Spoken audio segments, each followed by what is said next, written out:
planet's on fucking fire. What is up, everybody? I'm Nikki, and this is Backyard Politics. So the other day, I was looking through my emails, and I have a subscription to IndependentLeft.news. All of you should also. They send out twice daily newsletter with the day's top stories and videos. And then this came across in the newsletter. It says, Chris Smith becomes second Breonna Taylor protest leader to be killed in under a month. And I hadn't heard anything about this anywhere else. It says, in Louisville, Kentucky, another prominent figure in the protests demanding justice for Breonna Taylor was shot dead. 42-year-old business owner and activist Chris Smith was killed Friday, just weeks after 21-year-old Hamza Travis Najdi was fatally shot. Like Najdi, Chris Smith was inside a car at the time of the shooting. Loved ones and community members held a vigil for Chris Smith on Saturday. And again, I haven't seen this really in the mainstream. So I started thinking, like, that's really suspicious, right? So there's got to be other activists that have died just because of all the violence. So I started doing some digging, like light searches. And I found this. This article says, deaths of 6 men tied to Ferguson protests alarm activists. The 6 deaths drew attention on social media and speculation among activists that something sinister was at play.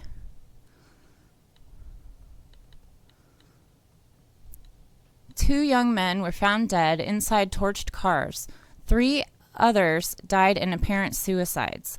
Another collapsed on a bus. His death was ruled an overdose. The 6 deaths, all involving men with connections to protests in Ferguson, Missouri, drew attention on social media and speculation in the activist community that something sinister was at play. Police say that there is no evidence the deaths have anything to do with the protests stemming from a white police officer's fatal shooting of 18-year-old Michael Brown, and that 2 were homicides with no known link to the protests. But some activists say their concerns about a possible connection arise out of a culture of fear that persists in Ferguson 4.5 years after Brown's death, citing threats, mostly anonymous, that protest leaders continue to receive. The Reverend Daryl Gray said he found a box inside his car. When the bomb squad arrived, no explosives were found, but a 6-foot python was inside. Everybody is on pins and needles, Gray said of his fellow activists. No arrests have been made in the 2 homicides. St. Louis County Police spokesman Sean McGuire said witnesses have simply refused to come forward, leaving detectives with no answers for why the men were targeted. Well, why would they come forward to cops? The cops aren't helpful. A lot of times they're accused of the same shit. They just stated that. Goes on to say,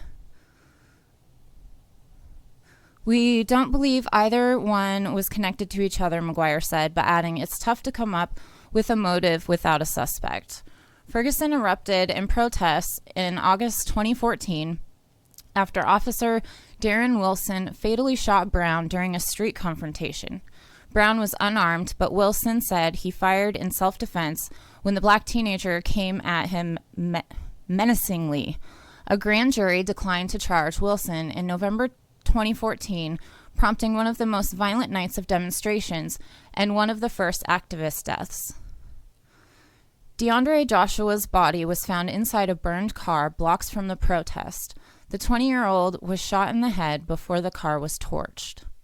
Darren Seals, shown on video comforting Brown's mother that same night, met an almost identical fate 2 years later. The 29-year-old's bullet-riddled body was found inside a burning car in September 2016.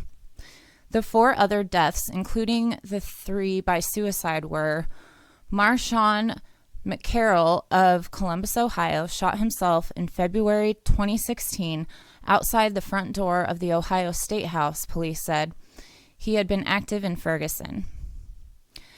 Edward Crawford Jr., 27, fatally shot himself in May 2017 after telling acquaintances he had been distraught over personal issues, police said.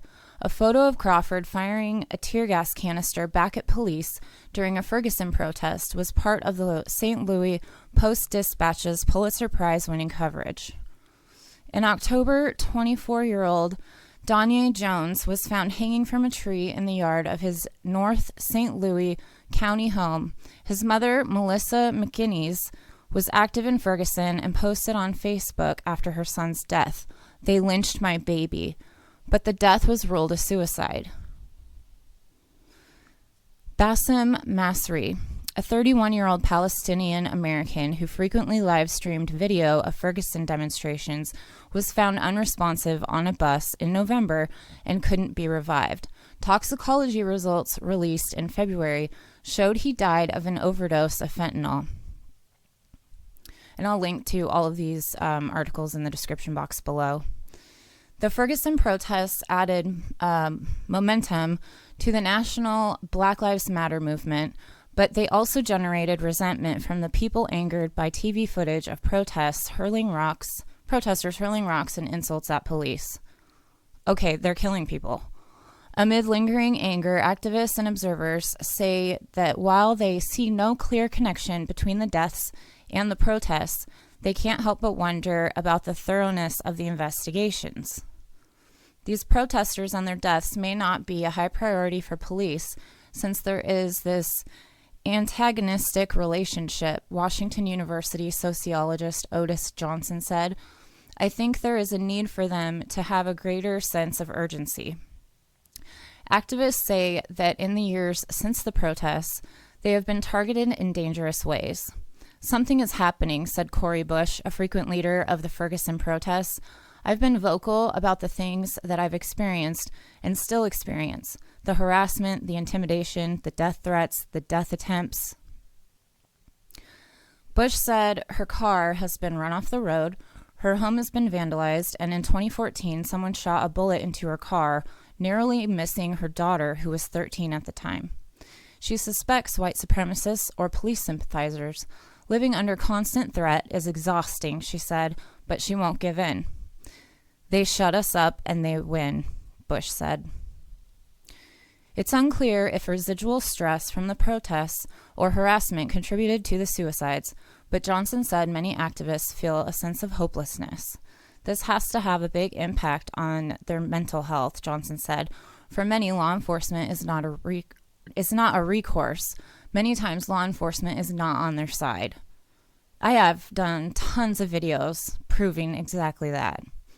Experts say the deaths also are indicative of a concern at the core of the protests, the underlying difficulty of life for young people of color. 5 of the men who died were black and in their 20s. Black St. Louis County residents are 3 times more likely than whites to be poor, often meaning they lack adequate health insurance that could allow them to better address not only physical ailments but mental health issues like depression and anxiety.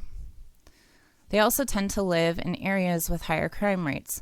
The 2010 U.S.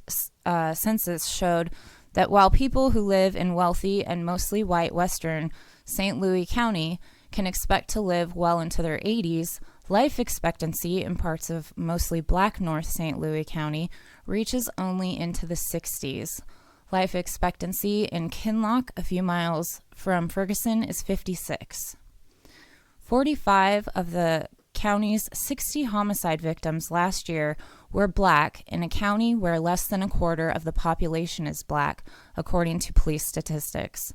Here in St. Louis, unfortunately, we have allowed the culture of crime and violence to morph into dimensions that anybody's at risk any day, any time, said James Clark of the nonprofit Better Family Life. So then it led me to this. Kiaja Brooks reveals she's now under NFAC protection. KJ Brooks is being protected by the armed black militia following harassment from the Kansas City police. So this proves you can't go to the cops again. I won't read the whole thing, but the Kansas City woman, KJ, who went viral for denouncing the Kansas City Board of Police Commissioners, says she's been protected by the Not Fucking Around Coalition, NFAC, following complaints that officers from the Kansas City Police Department were harassing her. The news comes hours after she assured fans she was not leaving her city, but only heightening her security. Last week, Brooks went viral after she shared a video of her criticizing local commissioners for choosing profits over people and calling for Police Chief Rick Smith's resignation. The young woman was praised by fellow activists, but days later, she revealed she was being tagged by members of the police department. And then I found this. Charleston Black Lives Matter leader shot, killed in New Orleans, Nice says. And then there's this. Body found in Scioto River, identified as justice activist Amber Evans. It's happening all over the country and in other countries as well. And then lastly, on this part, founder of African American History Museum discovered dead in car trunk. Which then leads me to what is going on here in my city, Salem, Oregon. So on December 4th, there was a flyer dropped off at a local activist house. It was dropped off by the fascists in town. And obviously they know where that person lives because they dropped it off at their house. And it was addressed to one of our big activist groups in town. It says, "We respectfully request the deletion of all affiliated social media accounts that are involved in doxing true American patriots. We have received a very detailed list given to us by one of your own, ouch, that must hurt, of some locals who they, them, he, she, who dat, what dat, or whatever it is, knows are valuable in return for immunity. These individuals are instigators, liars, and criminals. We will continue to acknowledge more of your comrades for the outstanding work they do until the pages are taken down. Here's a small portion of the list that was given to us." And then under that is a list of a bunch of activist names, addresses, everything like that. And also on there was my information. So this is what's going on in my town. Not only that, I have had run-ins at a local credit union. This guy is from a construction company in Albany who had an American flag mask on his face, and this guy kept like scoping me out, and it wasn't like he was checking me out or anything. He knew who I was. You could tell. And then most recently, yesterday, this guy, American flag mask, was walking past my house when he saw me out front and turned away like this and walked past like this. The whole time looking the opposite way. And I tried to look at his face and he wouldn't look my direction, and he didn't even look straight until he got pretty far past. And I got a photo of him. So this is what's going on. There's also been somebody parked outside my house with who is, taking notes, writing down information, and their license plate is Veteran 1. If any of you know who that is, just saying. So we see you, and we're not afraid. We're not backing down. So anyway, with that being said, please like, share, subscribe. All of that really helps the algorithm. It helps this channel. More people will see this. And also, if you'd like to help support the channel financially, I am on Venmo and PayPal and Patreon, all at Backyard Politics. So feel free to check those out. Stay safe, and until next time, Medicare be with you.